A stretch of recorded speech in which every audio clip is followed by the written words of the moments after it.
And Asha, would you like to come up here?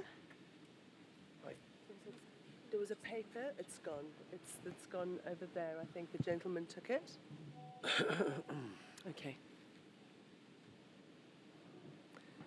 Good afternoon, ladies and gentlemen. Thank you very, very much for having us here today. We know that there's a quick turnaround time here at COP25 in Madrid. I'd like to introduce you to Inigo, who's from Mexico. And I have the leader of Hammersmith and Fulham Borough Council here, Mr. Stephen Cowan.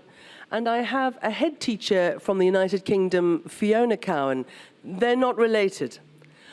I am Melanie Harwood from Educate Global. And our mission is to place an Educate Global climate change teacher into every classroom in every school throughout the world. And the purpose of this press conference today is to talk about how we are going to be working directly with governments around the world, but also NGOs.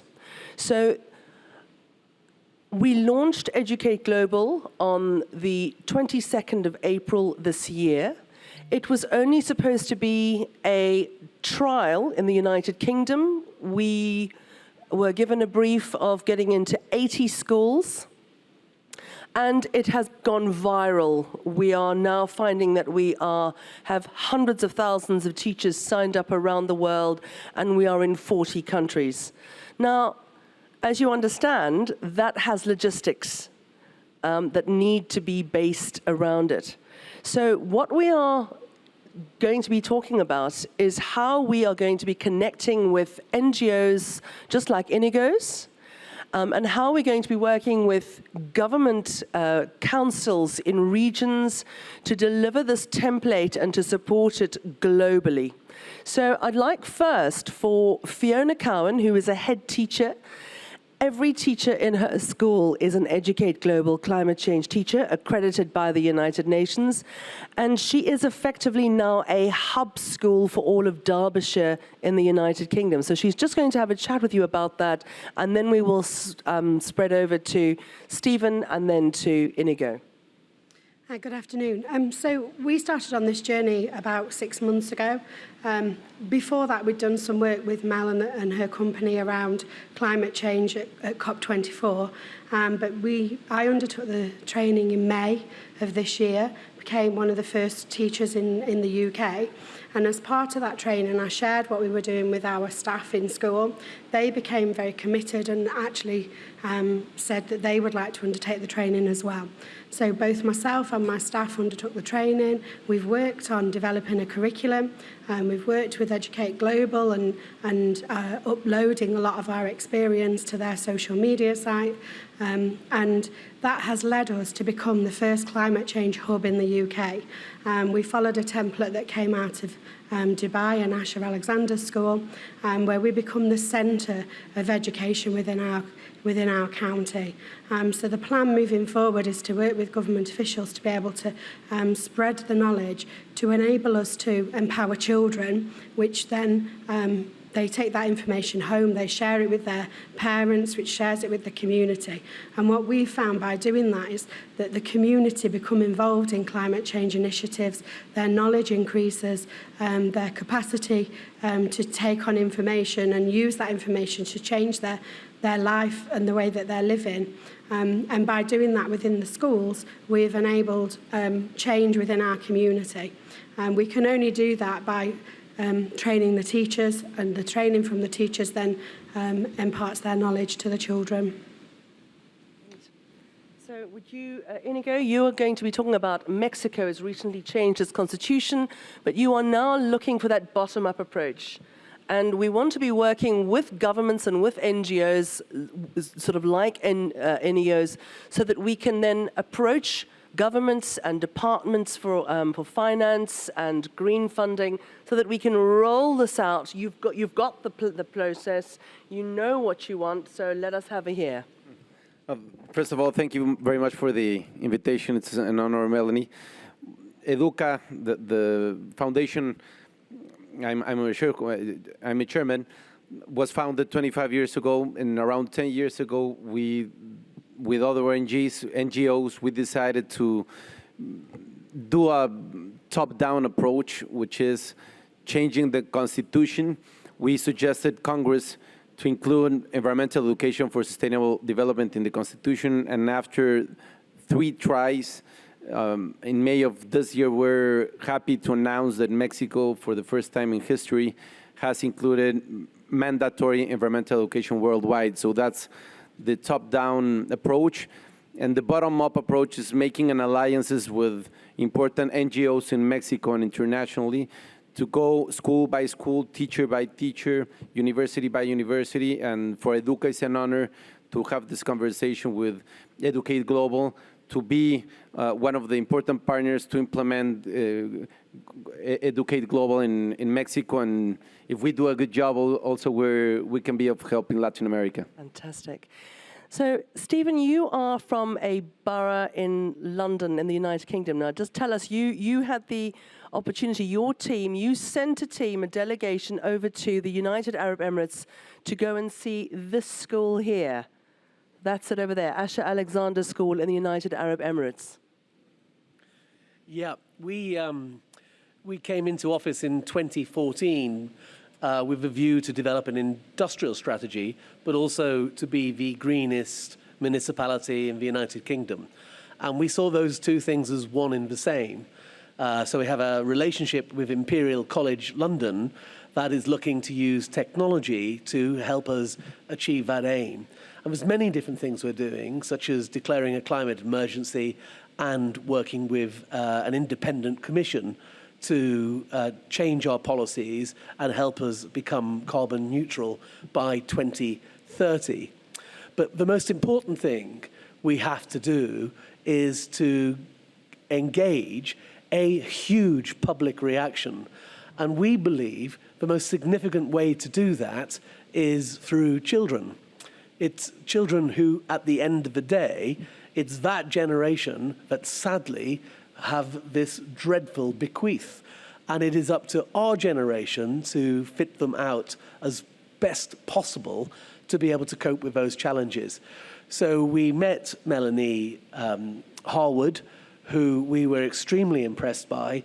If you look at the phenomenal success she's had around the world and around the UK with the Educate Global program, then we saw a real role of not just doing that in a single school, but throughout all our schooling system. And that means, because the way our schooling system is organized, we have to persuade and encourage teachers to take part in that, and that's precisely what we're doing. And the reason we think it's going to be successful is because we already have a green industrial strategy at the heart of everything we're trying to do, and some very clear environmental objectives. So just a few weeks ago, we sent out our team, our most senior team of educationalists at the London Borough, Hammersmith and Fulham, to visit this school and to look at their experiences and the effects that's being delivered on the ground. And I can tell you that Jan Parnell, our most senior official in the education section, is extremely motivated by it. In fact, I would say she's extremely excited by the whole project. And if you think about that big picture, if we are going to change the world, if we are going to get people to wake up and see the damage done to our planet, but also to then innovate and have the ideas to fix our planet, whether it's stopping bad things happening or making more good things occur, then we have to get a generation of climate change warriors, not just to have the emotional connection, but to have the education and the knowledge and the skills to change things for the better. And that's precisely what we're doing. We expect to be the powerhouse of the green industrial economy as we move forward in Hammersmith and Fulham, and very much see Educate Global as our key partner in working with us in schools. So what we've been doing this week and last week in COP in Madrid is connecting with government officials. We've met with Zimbabwe, Senegal, Congo, Thailand, France, And we've met NGOs that we've really, we've just thought, right, these are the individuals that have already, delivered projects in their countries. So, for example, Cedric here, who's joined us, is from an NGO called Climate Collage, and he's based in France. Now, there's no point for Educate Global. We are based in the United Kingdom and around the world for us to now go and reinvent the wheel. This is a team, an NGO like Inigo's that's already in Mexico. You are already in France. You have a great support base. It makes sense for us to connect with these existing NGOs that are already delivering environmental and education programs, so that they can then go to their contacts throughout their regions. Can you tell us more about Climate Collage and, just how the synergy would work with us? You would be delivering Educate Global, and there would be this symbiosis, because we love Climate Collage. We would love for it to spread to every school where we have around the world as well. Yes, sure. Can you hear me? Is it working? Yes. Okay, thank you. Thanks, Melanie, for the invitation first. I'd like to show a few pictures because it's very visual, if it's possible. Okay, can you give me the remote control, please? Thanks a lot. So, yes, my name is Cedric Ringenbach. I'm from France, and I work about climate change for 10 years or something. And in fact, I teach climate change for 10 years. But it's very hard to teach climate change because it's complex. Sometimes it's dividing, people don't agree about everything. And it can be boring also. So one day I tried something with my students, and I gave them a few graphs of IPCC review. And I asked them to put them in order of cause and effect. And I stepped back and I watched them playing. And I was listening to the conversation, and I understood that what's going on between them, that's how you really learn in a very quick way. Because it's an horizontal teaching, and it's also visual, and and you use your hands to do it. So this is a result of the first climate collage ever, 4.5 years ago, when I kind of invented it with five students. So from that moment on, I decided that I would use this workshop every time I was teaching climate change. Whether I have 2 hours or 2 days or 2 weeks, at one moment I do that. And I improved it year after year. And today it works like this. You have 42 cards, so it's kind of a summary of IPCC review in 42 cards. And they have to put them in order, so they first use their brain to do that. And they will be exchanging, arguing. They don't always think the same thing, so they have to look for the right word to convince others. And when you understand, you have to explain, so you're in a position of also teaching when you know more things than others. So it works very well for this reason. And after 1 hour and a half, you get this. You have 2 square meters of paper, and you have something like this. There is text on the back of each card. And once everybody has read the card and put the cards together, when you have this result, you really understand most of the climate change. How many schools are you in, Cedric? We're not only in schools, in fact. We have trained many people to be moderators. Mm-hmm. So some are teachers, and they use that in schools. But we also do it in companies. We do it in universities. So, for instance, we had a project this September. We went to maybe 30 universities or schools in France, and we have reached 10,000 people within 1 month or something, with hundreds of moderators who have been mobilized for this. Now, we spoke when we came to your event earlier this week, or it was last week, that we cannot scale up without collaborating. Because you have contacts in France that we would not otherwise have. And it makes perfect sense for us to join together, to collaborate. And that is what we are here to discuss today. It's all about collaborating.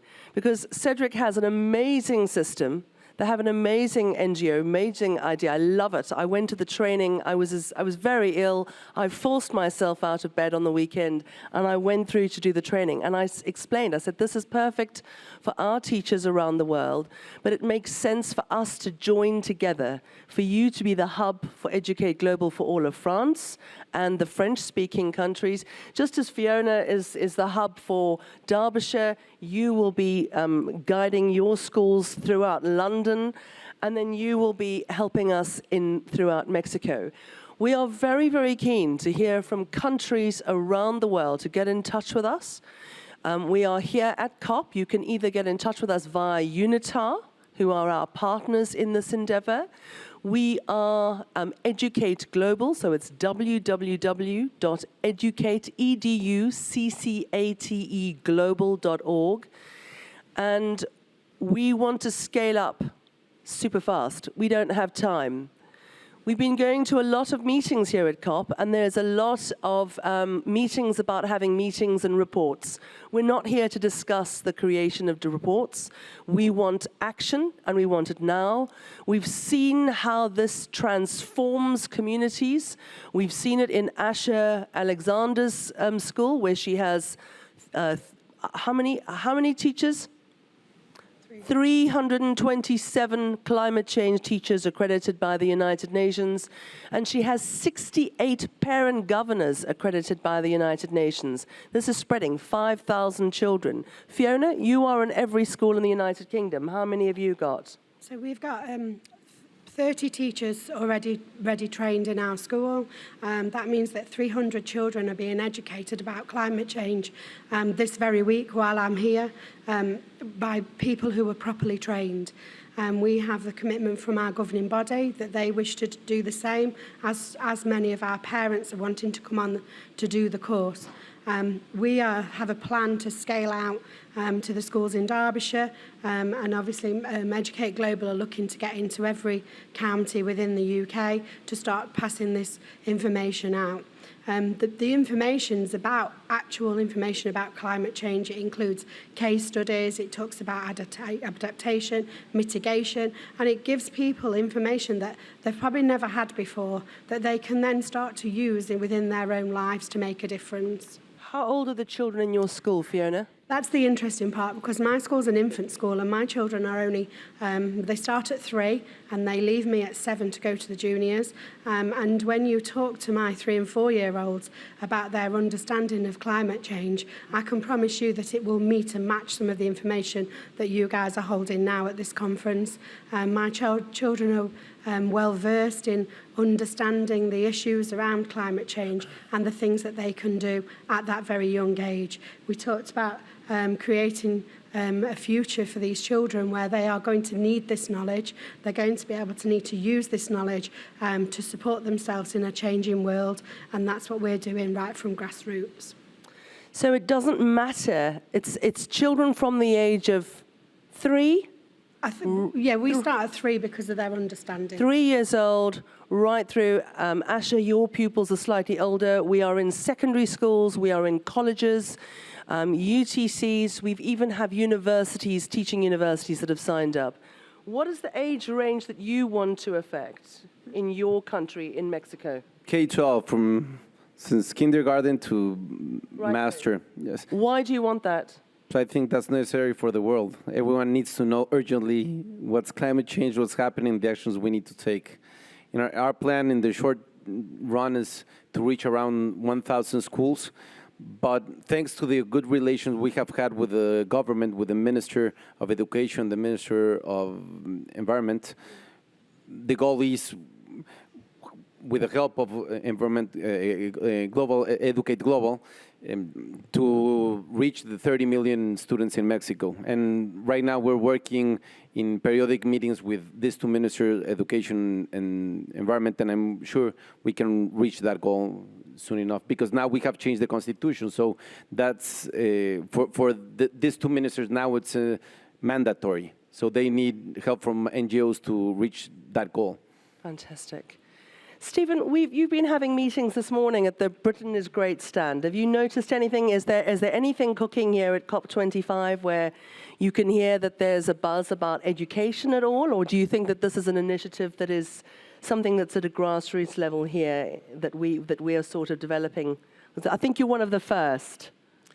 Well, I think it's both. I mean, so the British stand is our partners, Imperial College London. So Imperial College London are the 8th best university in the world, but they're probably in the top 3 when it comes to STEM industries. And if you go there, they're developing things from bionic leaves, which are products that swallow up CO2 and produce oxygen, to biodegradable plastic, which is a substance you put onto plastic to make it biodegradable.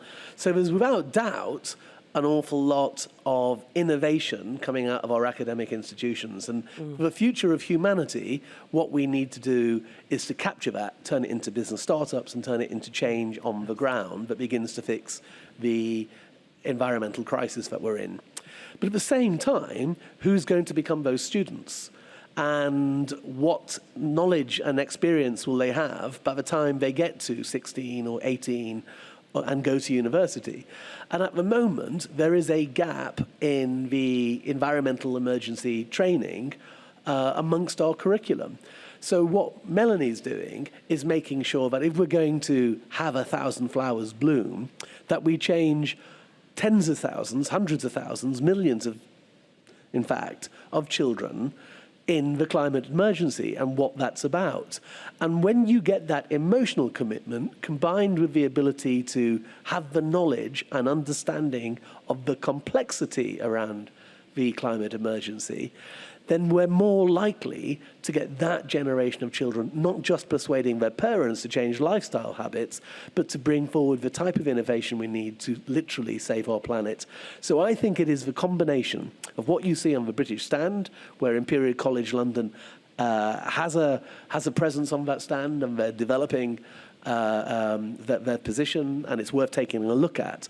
But actually, to get Imperial College London to really thrive in 10 or 15 years' time, in a way, I mean, it's already thriving, but to get it to go up to huge step change that we require it to do, it's having Educate Global providing those young children with the base knowledge. And that combination, I think, can be super powerful and can allow that exponential step change that we require to see.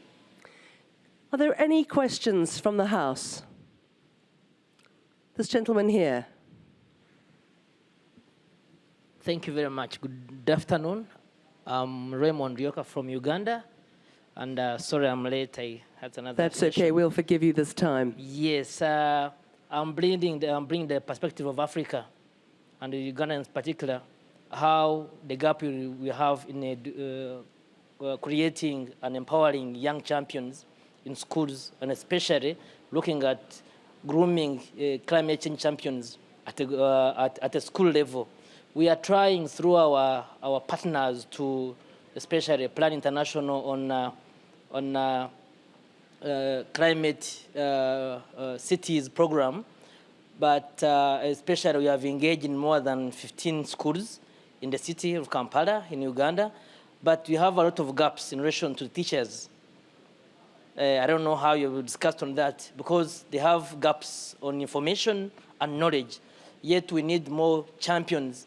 We need more partners. I expected someone on the panel to be from Africa, because it's highly affected by climate change. Yesterday in our country, floods, and more than 50 people have perished last evening because of flooding, the impact of climate change. And 4 schools were taken with the floods, 4 schools, which means the students won't have school the next 2 or 3 months because of the impact. So I was thinking, what can we do to empower at least developing countries in Africa, for example, to have these champions grow up, how policies, have curriculum amended to have climate information and empowerment of these young people and the teachers as well to foster the agenda. So we need a lot of support out there to foster advocacy. As Okay, COPs. the lady to answer that is sitting right there behind you. That's Asha Alexander.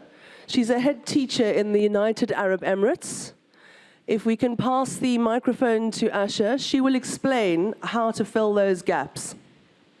the only lasting solution, I think, is education. And when I was on Twitter yesterday, I found a lot of geography teachers debating whether this is the right thing to do, is what the Educate Global are serving up is the right kind of information. Now, climate education is not just for geography teachers. It has to percolate the entire system. Every child from a young age till his university needs to be equipped with understanding. The gaps exist when suddenly you decide, well, they're 16 years old and they are capable of inventing things or finding solutions, and you expect children to become critical thinkers. When you start from an early age, they become critical thinkers, communicators, creators, and this is what is needed for climate literacy. It should be integrated completely into the curriculum so that it permeates areas such as moral education, because it's ethics and social responsibilities that must go hand in hand with what you teach in academic areas.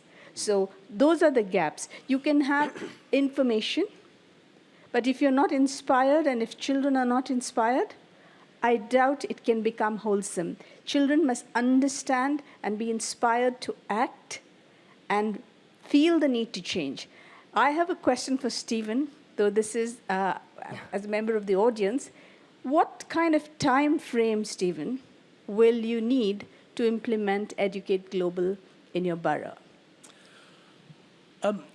Well, I believe in getting things done as quickly as possible in politics. You have small windows of opportunity in politics. They seem like when you're in office that you have that power forever, but actually it's only ever temporary and you're only ever a custodian of it.